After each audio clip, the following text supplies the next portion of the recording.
নমস্কার। আজ আমরা শুনব রাম ঠাকুরের বলা গল্প। আজকের গল্পের নাম ধর্মের পরীক্ষা। নাম না জানা এক রাজ্যের রাজবাড়ি ছিল পাহাড়ের গায়ে, সরোবরের পূব দিকে। সেই সরোবরের টলটলে নীল জলে প্রায় সারা বছর পদ্মফুল ফুটে থাকত। জলে দেখা যেত দূর পাহাড়ের বরফ চূড়ার ছায়া, আর পাহাড়ের গাছে ফুটে থাকত নাম না জানা নানা ফুল।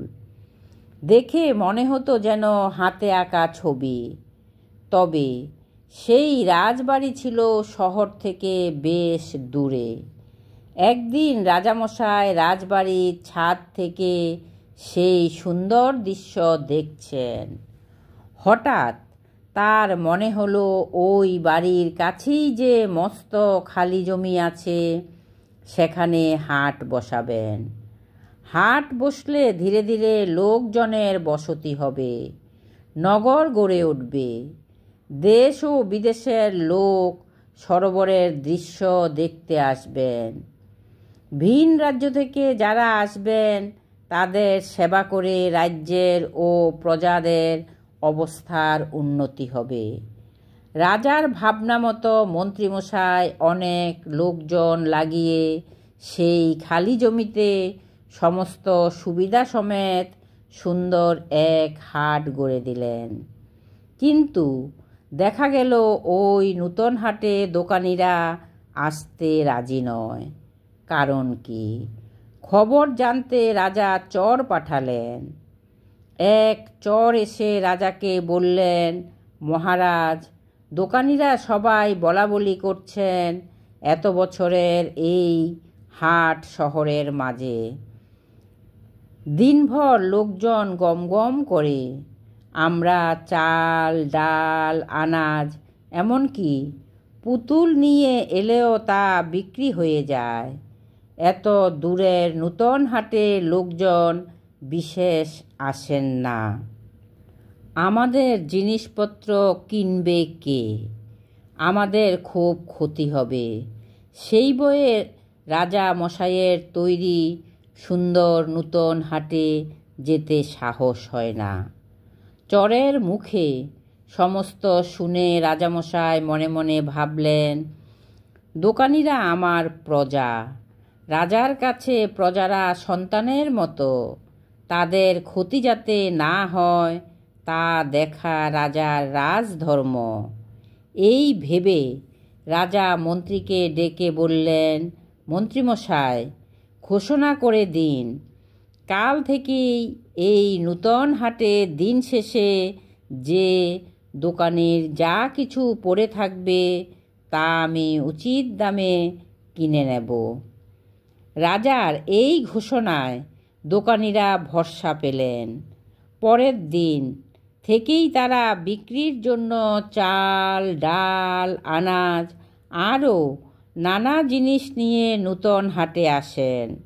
রাজার কথা মতো দিনের শেষে দোকানিদের যার যা জিনিস বিক্রি হয়নি তা রাজার লোকেরা উচিত দামে কিনে নিয়ে যান।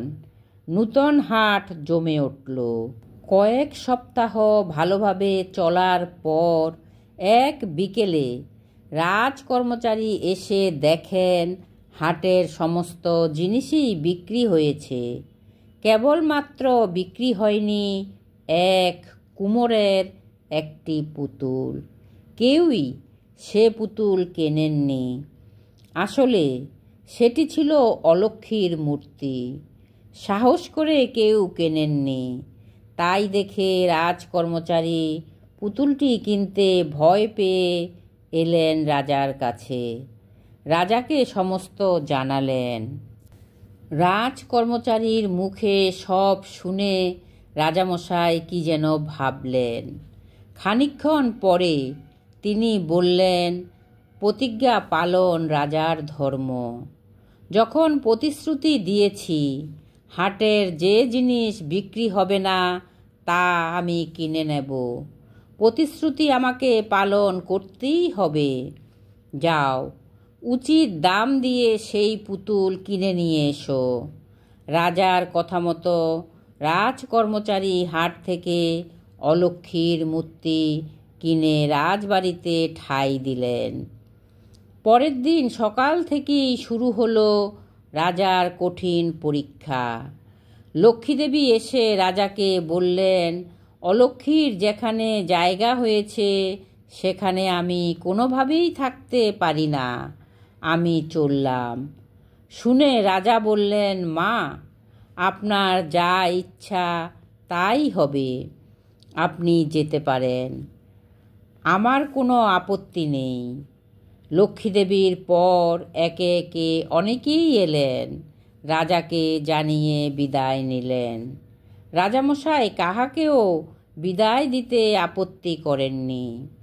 সবার শেষে ধর্ম এসে রাজাকে বললেন, শোনো রাজা, অলক্ষ্মীকে রাজবাড়িতে ঠাঁই দেওয়ায় তোমার এই সুন্দর প্রাসাদ তার সৌন্দর্য হারিয়েছে। একে এখন শ্মশানের মতো মনে হচ্ছে। আমি আর থাকতে পারছি না, আমি চললাম। এবার রাজামশাই ধর্মের পথ আগলে দাঁড়িয়ে বললেন, আপনার জন্যই আমি অলক্ষ্মীকে রাজবাড়িতে ঠাঁই দিয়ে এই বাড়ির সৌন্দর্য হারিয়েছি। একে একে আমার সব শুভ শক্তি বিদায় নিয়েছে। আপনি চলে যান কোন যুক্তিতে? আপনাকে আমি কিছুতেই যেতে দেব না। ধর্মের আর যাওয়া হলো না। ধর্ম ফিরে আসায় একে একে রাজবাড়িতে সবাই ফিরে এলেন। রাজ্যেও কোনো অমঙ্গল হলো না, আর রাজারও খারাপ কিছু হলো না। রাজামশাই ধর্মকে ধরে থাকায় তার সব দিকেই বজায় রইল। ডক্টর ইন্দুভূষণ বন্দ্যোপাধ্যায়ের লেখা রাম ঠাকুরের কথা গ্রন্থের 2য় অধ্যায় থেকে জানা যায়, এই গল্পটি বলার আগে এক ভদ্রলোক হঠাৎ শ্রী শ্রী রাম ঠাকুরকে জিজ্ঞাসা করেন, শান্তি কিসে পাওয়া যায়, বলতে পারেন? শান্ত হইলেই শান্তি পাওয়া যায়। এই কঠিন প্রশ্নের সুন্দর ছোট্ট উত্তর দিয়েছিলেন শ্রী শ্রী রাম ঠাকুর। ভদ্রলোক বিদায় নিলেন। ডক্টর বন্দ্যোপাধ্যায়কে গুরুগীতার বিভিন্ন শ্লোকের ব্যাখ্যা শোনাতে শোনাতে শেষ শ্লোকের ব্যাখ্যার পর এই গল্পটি বলেছিলেন। উপদেশ: শ্রী শ্রী রাম ঠাকুরের শ্রীমুখের উক্তি, লেগে থাকলে মেগে খায় না। বেদবাণী: সর্বদা ধর্ম ধারণের চেষ্টা করাই উচিত। বেদবাণী, 1ম খণ্ড, পত্রাংশ 147।